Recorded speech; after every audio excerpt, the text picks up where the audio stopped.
Rev up your engines!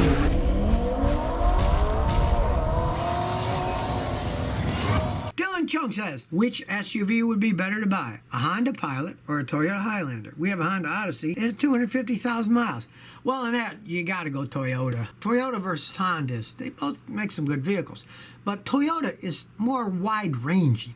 They make various size vehicles. They make big old Tundra trucks. They make all kinds of things. Honda, they're really better at making smaller vehicles. So their trucks, they're not the greatest. They're okay. But the Toyotas are so much better. The Pilot, it's okay, but for the money you're spending, if you bought a Highlander, it will probably last 2 to 3 times longer, and you'll probably spend 50 to 60% less money maintaining it and fixing it as you're driving around. I see that from my own customers, so I just pass the advice on. Piator 3691 says, Scotty, I got an '07 Edge, 215,000 miles, clunking noise in the rack and pinions. Is it dangerous to drive? Do you recommend changing it? Here's what you want to check, yes. Jack it up in here. Now, a lot of times when the rack and pinion clunks, it's just the inner tie rods, and they can be cheaply replaced.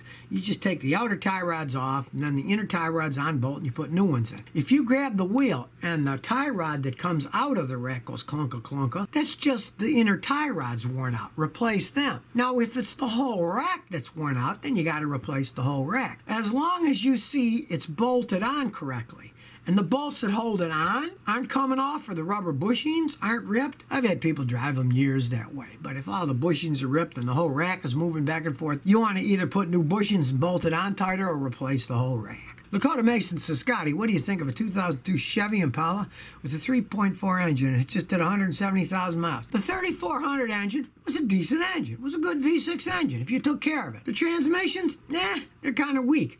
But I had a customer with one of those when it was brand new. It was a year old, and he destroyed the transmission because the engine had too much power for that stupid little front-wheel drive transmission, and it burned the transmission out. He didn't even believe me. He said, oh, you know what you're talking about. I said, fine. Take it to my friend Jim Shine, who used to be president of the North American Automatic Transmission Rebuilders. So he did, and Jim said, Scotty's right, your transmission's going out. He said, you're just driving it too fast. Torque converter was wobbling. I mean, it was falling apart. But yours hasn't. If you keep babying it, keep driving it. It's worth absolutely nothing. It's an 18-year-old Impala with 170,000 miles. Keep babying it. Who knows how long it'll last you? You might got one of the good ones. But definitely baby it. Don't drive like a maniac. You'll eat the transmission up. Christian 29D says, how can I prevent my 93 Civic from being stolen? Well, the kids like them because they turn them into those little honky noise-making ones they drive down the road. All it's got on is that interlock on a column. So, they're easy to break. You might put a club on it. And you also might put a kill switch under the dash somewhere. So when you turn it off, you click it. So if somebody tries to break the column on hot wires and they see the car doesn't start, they'll walk away. Or even better, if you don't mind the time, pop the hood when it's sitting for any period of time, pull out the relay for the fuel injection system. Then it'll never start. That's one I tell people to use all the time because you can pull a fuse, but hey, there's lots of fuses in the car, and if a guy pops it and sees a fuse is missing, then we'll move another one, put it in the fuel pump fuse, and away you go. But not too many people carry spare relays in their hands. You can try that too. That's an old trick I've used for years. Never had a car stolen from me. People tried, but they never got them. Pot says, I'm changing my Accord transmission fluid every 20,000 miles. Will it last forever doing that? Well, you got a much better chance of it lasting forever. That's way too soon. I mean, an absolute fanatic would change it every 30,000 miles. So change it every 30,000 miles and use the OEM Honda fluid because Hondas are very particular about what fluid are in their transmissions. But if you change it every 30,000 miles, yes, you're going to have much better odds that that thing is going to last for a really long time. And on the Hondas, they're so easy to change. Learn to do it yourself, and you can just do it yourself every 30,000 miles. It's not that big of a deal. The fluid doesn't cost that much. And think of how much it can save you, because the transmission rebuild on that car can be $4,000 or $5,000. So, good idea. Oliver Fensterman says, what do you think of a 97 4Runner with 150,000 miles on it for $5,000? That's a 23-year-old vehicle. And with 150,000 miles, there's no way I'd pay $5,000 for it. That's just way too much money. There are tons of other ones out there that you're going to be able to find cheaper. With that kind of mileage on it, even though it's a Toyota, odds are you're going to have to do engine or transmission work at some point in time and put some serious money into it. I mean, I'd pay less. I wouldn't pay that kind of money because they made hundreds of thousands of those things, and I'd try to find it at a lower price being that old.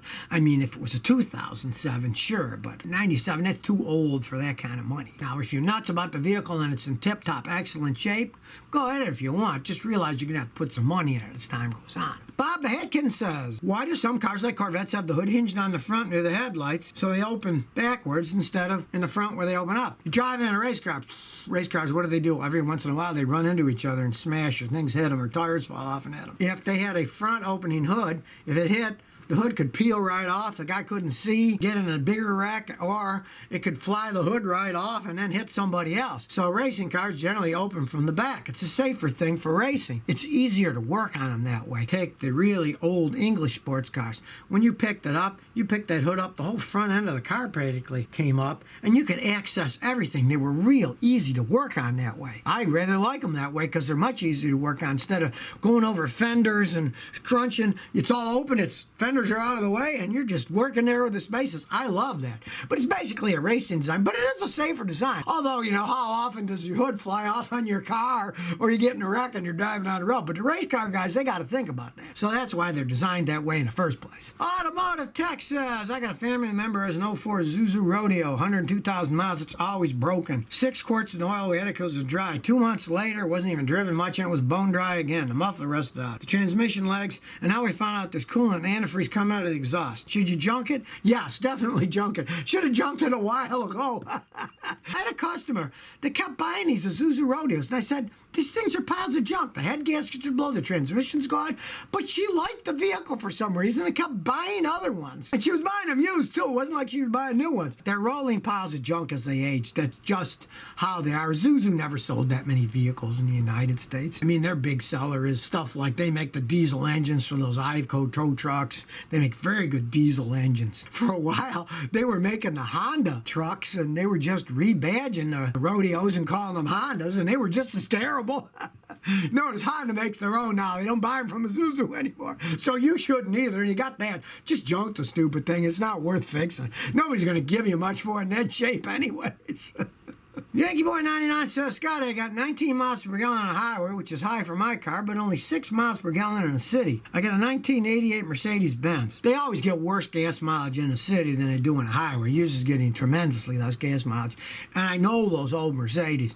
Odds are your transmission is starting to go out. It's slipping too much when you're shifting gears in town, but once you're on a highway and it gets into top gear, it stays in top gear. So that shows you there's absolutely no problem with the engine or the fuel injection. That's working fine. But if you're only getting 6 in town, your transmission is slipping, or maybe it's not even going into the higher gear. Maybe it's sticking in second or third gear and not shifting up higher. It should get, you know, a lot better than 6 miles a gallon. But there can't be anything wrong with the engine or the fuel injection system because you're getting perfectly good on the highway. And it is an 88, so I mean, do you really want to spend thousands and thousands working on the transmission? I mean, if you want to look into it with a guy and spend that kind of money, go right ahead. But if it runs good enough, I just live with that. It's too old to be a dependable everyday driver anyway. So how many miles are you actually putting on the things each year?